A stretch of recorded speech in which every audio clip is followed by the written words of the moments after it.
राज्यातल्या 3 प्रमुख नेत्यांमुळे एकनाथ खडसे यांच्या प्रवेशाला ब्रेक लागल्याची माहिती मिळते।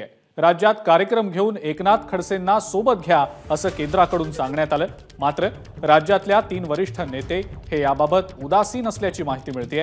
याचं कारण म्हणजे खडसेंना आत्ताच भाजपमध्ये घेतलं तर निवडणुका सुरू असताना गटातटाचं राजकारण सुरू होईल, त्यामुळे निवडणुकीनंतर प्रवेश सोहळा करू अशी राज्य भाजपची भूमिका असल्याचं समजतंय। तसंच केंद्राकडून पुन्हा विचारणा झाली तर खडसेंचा प्रवेश हा निवडणुकीनंतर होण्याची शक्यता देखील व्यक्त केली जाते।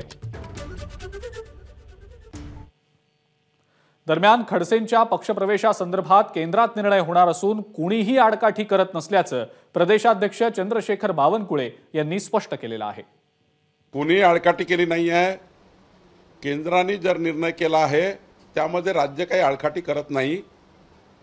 केंद्रीय जी समिती आहे पक्षप्रवेशाबद्दलची ती अंतिम निर्णय घेतं आणि ती निर्णय घेतल्यानंतर त्या समितीची बैठक झाल्यावर मग पक्षप्रवेशाबद्दलचा निर्णय होईल असं मला वाटतं।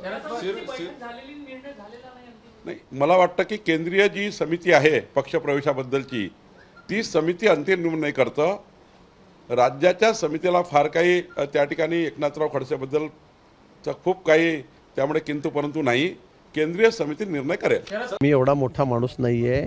खडसे साहेब मोठे नेते आहेत, त्यांनी सांगितलं आहे की मी फक्त PM आणि अमित भाई आणि नड्डाजी यांच्याशीच बोलतो, खाली कोणाशी बोलत नाही, त्यामुळे माझ्या परवानगीचा प्रश्न येत नाही। ABP माझा, उघडा डोळे बघा नीट।